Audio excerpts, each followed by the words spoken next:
Y esta copa para como el contorno en la memoria de su pasión y muerte, y podemos participar en su bendito cuerpo y la sangre.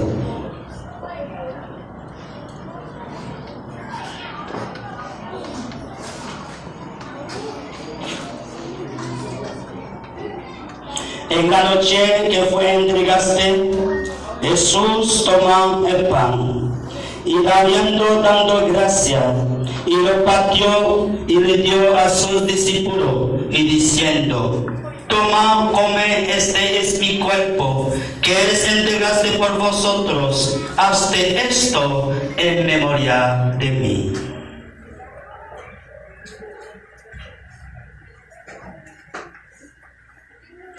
De igual modo, después de la cena, y tomó la copa, y habiendo dado gracias, y les dio a ellos diciendo: Bebe vosotros de todos ella, porque esto es mi sangre del nuevo pacto, derramada por vosotros y por mucho, y para la remisión de nuestro pecado.